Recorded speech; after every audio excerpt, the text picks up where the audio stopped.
What is up, guys? They normally say it is very difficult to penetrate Australia if you are overseas, meaning it's very difficult to relocate from overseas to go and work in Australia. But the government of Australia has made it super easy for overseas healthcare assistants to relocate to go and work in Australia. Nurses are interested in this visa route as well as care assistants. So people have been asking a lot of questions. They want to know about the skills assessment. They want to know about the IELTS requirements. And by the way, guys, you know IELTS has got 4 parts: speaking, reading, writing, and listening. And you'll be surprised that when you're moving to Australia through this visa route, you can have 4.5 in 2 of the categories, which you're going to find out more in this video. So what I've done, guys, is I had the privilege of attending the webinar where they talked of the Australian aged care worker visa. And because I attended this webinar, the Department of Home Affairs was kind enough to send that webinar to my email. So for you to fully understand what this aged care worker visa is all about, I'm going to be sharing with you parts of the webinar, things like the IELTS requirements, the documents that you need, for evaluation, which organizations are evaluating, because all these organizations spoke in this webinar, and one of the organizations which spoke in the webinar actually have signed the labor agreement, which enables them to hire people from overseas, and they're going to be telling you what the requirements are and what is expected from them and what is also expected from you. So before we dive into today's video, I want you to hear from the horse's mouth what this labor agreement is all about. So this was said in the webinar. Thanks, Stephanie. Good morning, everyone, and thanks for dialing in. Turn now to the industry agreement itself and the main focus of today's session. We're talking about the new aged care industry labour agreement developed by the government to streamline the recruitment of qualified overseas care workers to work in the aged care sector. For those of you unfamiliar with labour agreements, effectively they are agreements between employers and Home Affairs representing the Commonwealth to enable approved businesses to sponsor skilled overseas workers when they have a workforce shortage that can't be met by Australian workers or standard visa programs. In this case, the aged care industry agreement enables sponsorship of roles which would normally fall below the skill and salary levels that qualify for standard skilled migration programs. So those occupations are the aged and disabled carer, nursing support worker, and personal care assistant occupations. Importantly, this includes a pathway to permanent residence for your sponsored workers. And in addition to rendering those occupations eligible for sponsored visas, the aged care industry labour agreement also includes a number of concessions on standard visa requirements, which I'll expand on shortly. So you have heard it from the horse's mouth that this labour agreement is to enable people in Australia to hire healthcare workers from where? From overseas. So those who've been seeking clarity and those who've not been believing that no, it's for overseas workers and so forth, and they've said it in the webinar that is to hire healthcare workers from overseas, and they've specified which healthcare workers are actually needed. So now I'm going to be sharing with you some of the things that you needed clarity on. So I'll be sharing with you what was discussed in the webinar. Why? Because we keep things real and we want to give you authentic information. If you are new to my channel, my name is Pauline Popomoyo, and this is the channel where we keep things real. And before we dive into today's video, guys, I'm going to ask you for a favor. May you like this video, and if you haven't subscribed to my channel and you want authentic information which is verified, do smash that subscribe button and turn on the notification bell so that you never miss any of my videos. So without wasting any of your time, let's get into it. I'm a savage. So first of all, guys, what you have to know is that if you have made the decision to relocate to overseas, you always have naysayers. People always come and tell you, oh, I'm in Australia, Australia is not hiring, or Australia is difficult to penetrate. It might be difficult to penetrate, but still people are penetrating it. Even if things are difficult to penetrate, we force and we penetrate, and we do penetrate. When I came here to UK, before I came here to UK, it was the same thing. The naysayers were saying, oh, you cannot go to UK. The UK is not hiring from overseas. It's difficult to penetrate UK. But I am in UK right now because regardless of what people were saying, I had a dream. and my dream was to locate to overseas. So if you have a dream, guys, do not let the naysayers derail you. Keep pushing and pushing and pushing until you realize your dream. It does not matter whether you want to go to UK, Canada. Sometimes you might even want to go to Canada or UK, but your destiny is in Australia. So don't put your eggs in one basket. Try everywhere and push. And if you want to go to Australia, even if you don't meet the qualifications, people did not meet the qualifications to come here to UK, but they did go and study so that they meet the eligibility criteria and they locate to UK. You can still do the same for Australia. So guys, this video is going to be a bit long because I want you to get all the information that was discussed in this webinar. The webinar was about an hour long, so I only took out information that I thought will benefit you. So at the end of this video, you'll be knowing all the requirements for you to be able to move to Australia as an aged care worker. You will know the departments which are going to assess your documents, because those departments are going to talk in this webinar. All the requirements, guys, so stay tuned to the very end. Once approved, an employer can start nominating candidates for visa consideration. That takes us to step 3, which is the visa process. The Aged Care Industry Labour Agreement enables access to 2 visas, the Temporary Skills Shortage Subclass 482 and the Employer Nomination Scheme Subclass 186. The latter of which is a permanent visa, a critical recruitment and retention tool in this framework. These visas follow similar processes involving 2 steps, a nomination stage which belongs to you, the business, and an application stage which belongs to your candidate. Once you start lodging nominations and applications, Home Affairs will be giving these priority processing, and usual visa processing will occur, ensuring that skill, work experience, English language, health and character requirements are satisfied. Home Affairs will approve nominations and visa applications lodged under the Aged Care Industry Labour Agreement that meet the relevant criteria. Once approved, overseas workers can commence work with their employer. Your candidates will need to have an English level of at least IELTS 5, with minimum component skills of 5 for speaking and listening and 4.5 for reading and writing. There is a slight discount on those requirements if you are a culturally and linguistically diverse aged care provider, whose employees will provide care to elderly Australians whose first language is not English, noting your candidates do need to be fluent in the relevant community language. It is worth noting quickly that candidates must hold at least a relevant Cert 3 or higher level qualification, or have 12 months full-time relevant work experience or part-time equivalent. If the qualification was earned overseas, or if the candidate is claiming work experience in lieu of the formal qualification, they must obtain a positive skills assessment from the relevant skills assessing body. So a lot of nurses have been asking me, so if I want to move to Australia as an aged care worker, am I supposed to submit my diploma? Can I submit my transcript and my diploma only, or they need verification? And the next slide is going to answer that question, because they do acknowledge that nurses want to use this visa route. I've just put here a quick rundown on what it is we'll be looking for. So it's obviously going to be a qualification or work experience. We're looking for the Certificate 3 minimum in a relevant field obtained overseas. I did see a question in the chat asking about that. If the qualification is from an Australian registered training organisation, but it was completed overseas, I believe the requirement is, and I confirmed this last week with Home Affairs, that they will require a skills assessment.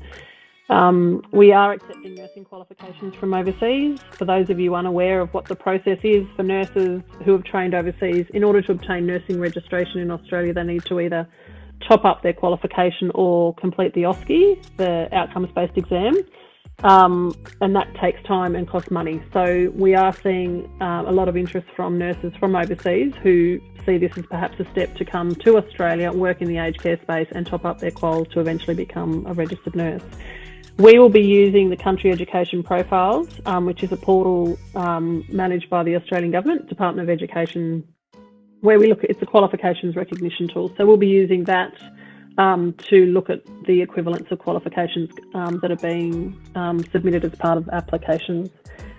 In lieu of those qualifications, we are accepting work experience that needs to be 12 months full-time or equivalent. So that's about 2,000 hours. I think it's 1,960 hours based off a 38-hour working week.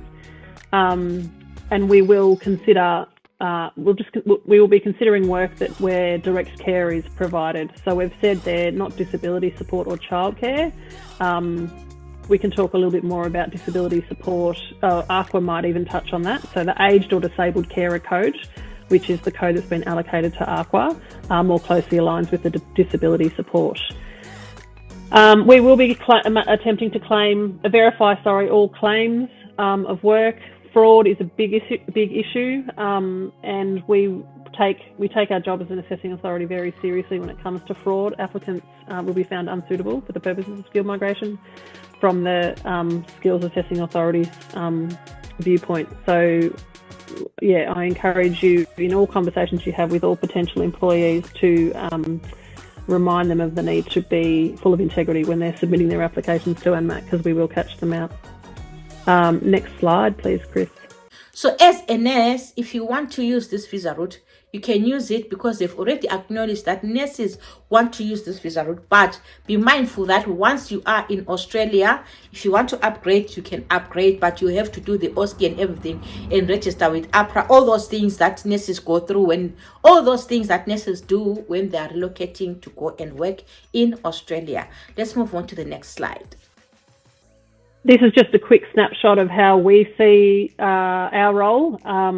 We are, essentially the first question is, and this is the question that we're fielding from inquiries, is does the employee or the potential migrant meet the minimum qualification or work experience requirement? If they do, then they're eligible to apply for a skills assessment. It's $545. It's an online process where they upload supporting documentation to us, and we, the staff here at ANMAC, we're based in Canberra, we'll be doing an online desktop assessment. Third step, we issue a letter about 6 to 8 weeks from the date that they apply, and that has a 2-year validity period. So that gives them time to, fourth step, confirm employment, get sponsorship, and progress their visa application. Thanks, Chris. And then this is just basic contact details. I think these, if these slides can be shared, that would be amazing. But otherwise, just jump on to our website, which is in the process of being redone. You can see there, and also social media. So we're planning on doing a few videos and popping them up on Facebook and on YouTube in the coming weeks, just to assist potential applicants with the questions, essentially all the questions they've been asking via our email and phone, our call centre. I think that's it for me. I'll hand over to AQUA. I'll start with the occupation definition. An aged or disabled carer is a person who is qualified and or experienced in delivering person-centered services to people who may require support due to aging or disability.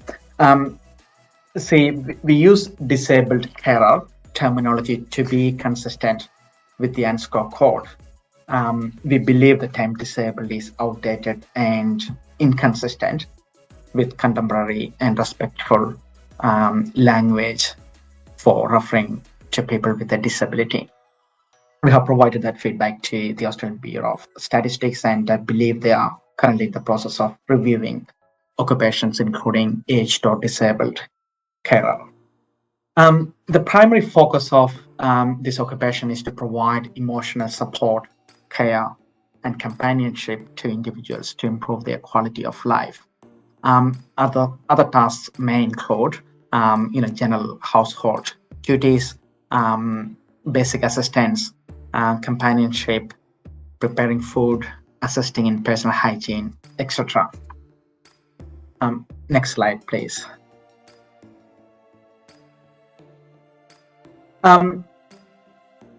These are the minimum requirements, either a relevant qualification that is comparable to AQF Level 3 certificate, and that qualification can be in aged care, disability support, individual support, nursing, or similar.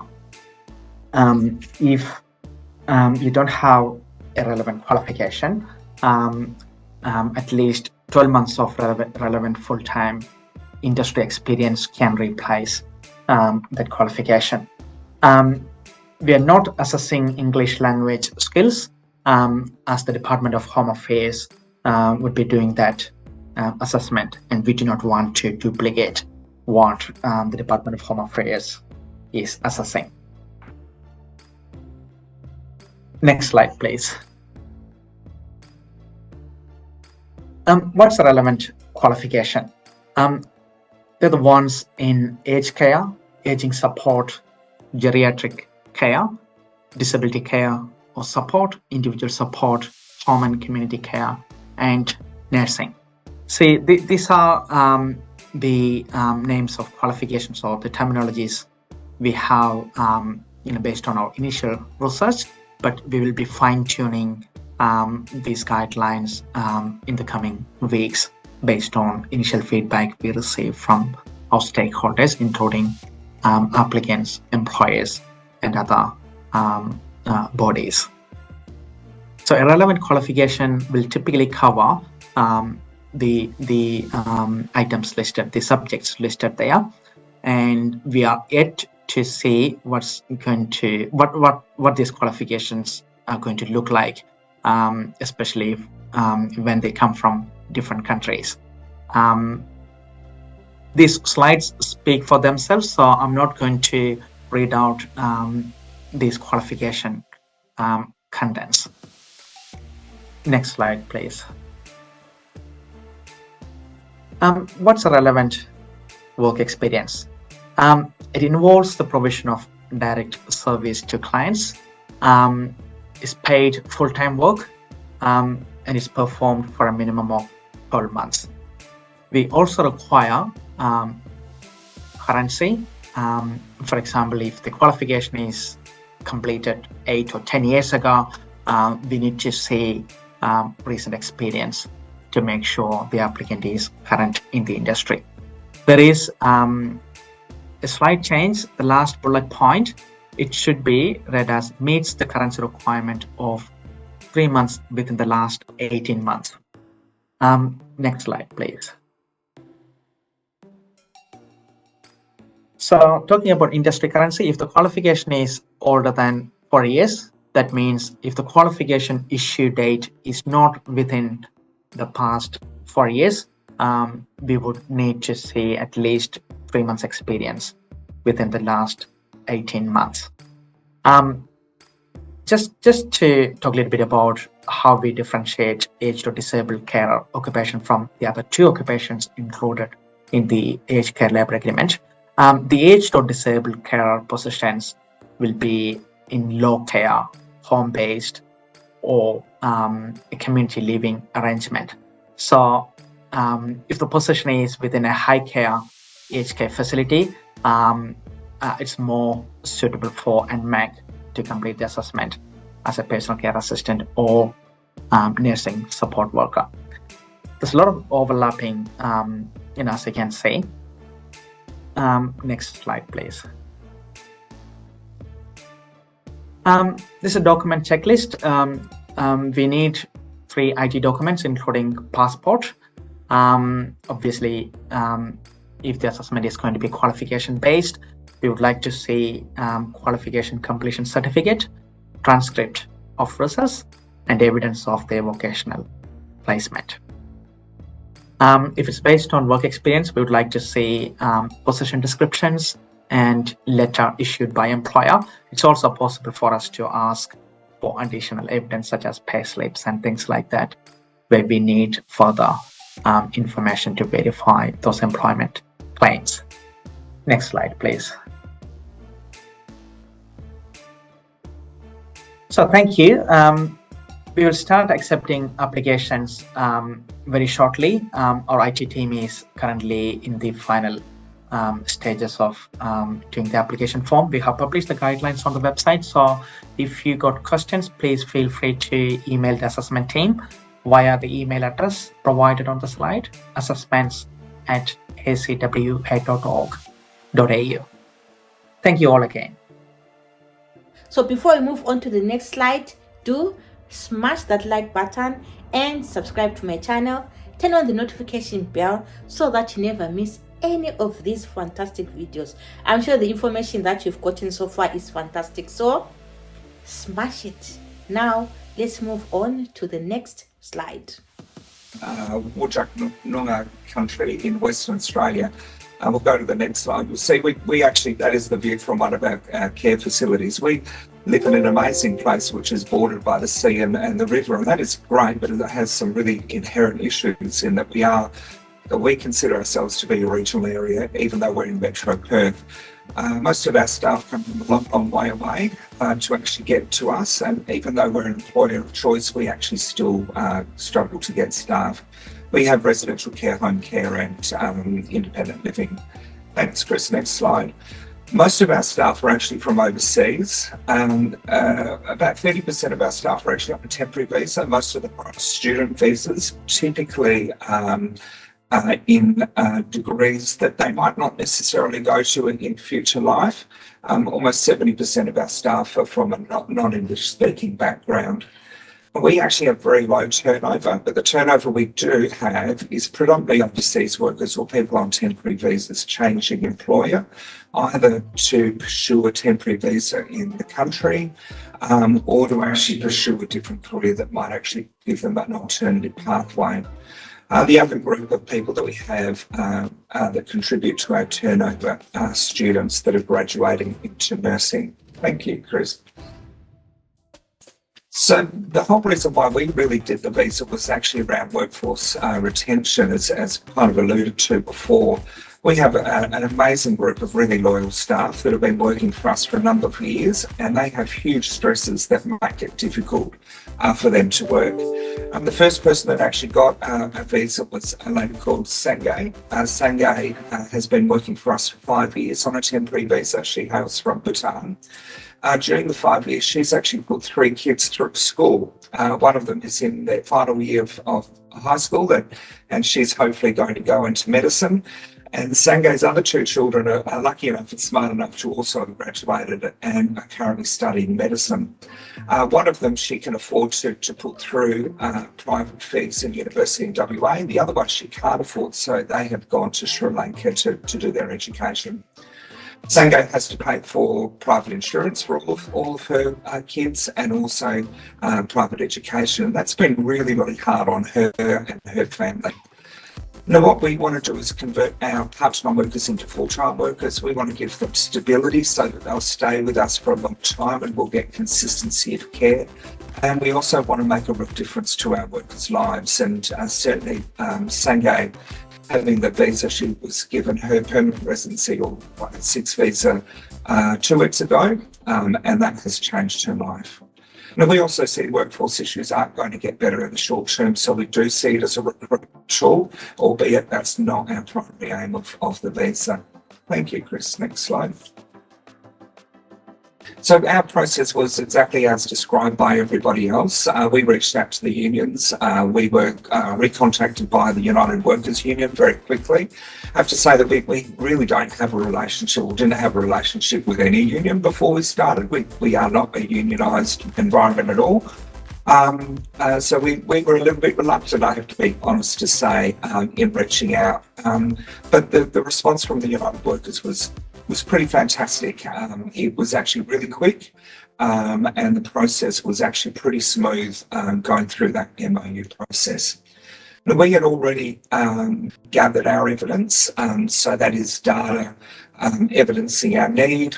We actually had data around advertising to show that we'd actually advertise, and also that we've got strategies to actually employ Australians and maximise our work hours. We'd actually done that because we'd actually started applying for our own labour agreement about well over a year. It's probably almost 2 years ago. So we were going down the same pathway as this labour agreement. So it was a bit of a godsend to actually be able to bypass that process and jump onto this. So the agreement is pretty much the same as all the other agreements that we've seen, the templates that are going around. And to be honest, we don't see those conditions as being onerous because it is around transparency and it is around protecting our Australian workers' rights and conditions. Now, clearly, as an industry, we want to get the most out of our Australian workers, and we all try and give them as many hours as they can. In fact, many actually have more than what they should have. And obviously the conditions are favourable in terms of being award or above awards. So we could evidence that quite easily by doing the things that almost every provider in Australia already does. Thank you, Chris. So we actually were granted approval for 570 visas over 5 years. That's an awful lot. And that is in part preparing for significant expansion. We've just acquired a home care organisation and we are expanding. But it's also preparing ourselves for the future in terms of whatever happens in our industry. We don't know what's going to happen. And so the Department of Home Affairs were really good in encouraging us to actually go for a number that has probably got a fair bit of buffer in it, which is certainly what we've done.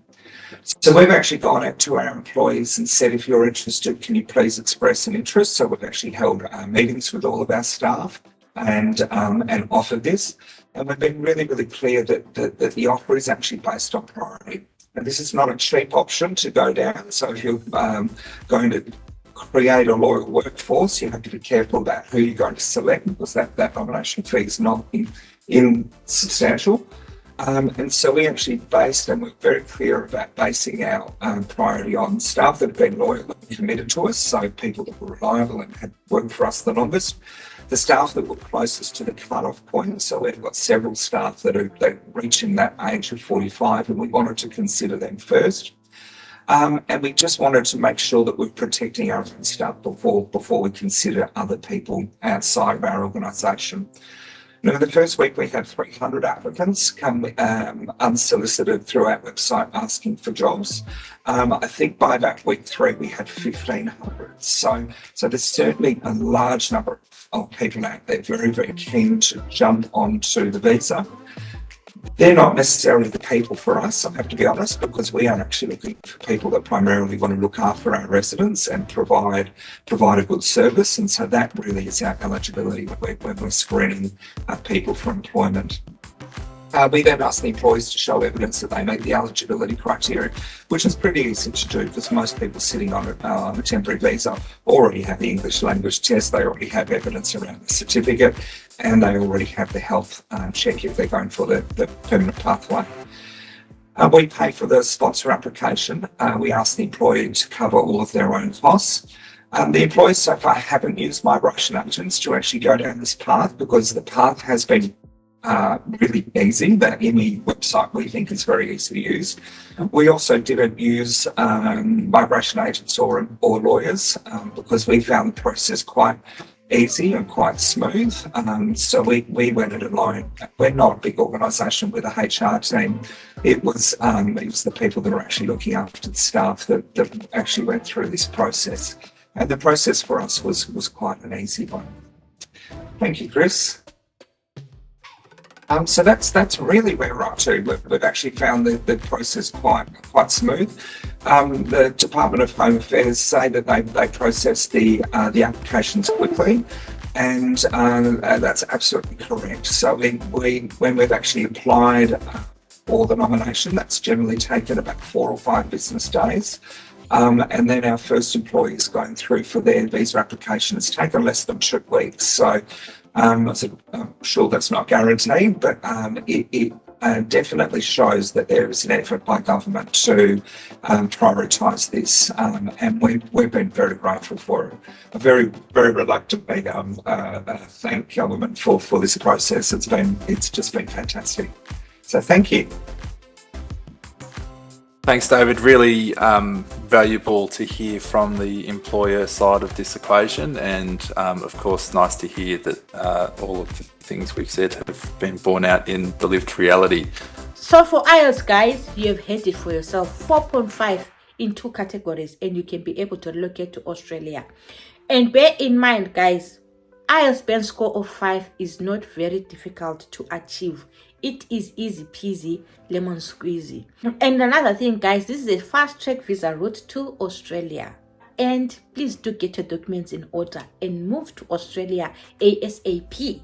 So guys, I hope this video has given you all the information that you needed to know about the aged care worker visa. Yes, you can relocate from overseas, and yes, I did contact the Department of Home Affairs of Australia, and I shared with you a video where I showed you the email from the Department of Home Affairs where they confirmed that they're actually hiring from overseas and they're offering visa sponsorship. So if you're interested in relocating to Australia, do not waste any time, guys. Get your things in order, apply for your documents to be assessed by these two organizations, and obviously if there are companies in Australia of which they are already there, we have signed the labor agreement and are hiring from overseas. I'm going to come and share those companies with you guys. It is possible for you to relocate to Australia to go and work as an aged care worker. Don't let anyone tell you that it's not possible. It is possible. And this is all that I wanted to share with you guys. And thank you so much for watching. I will see you in my next video. Bye.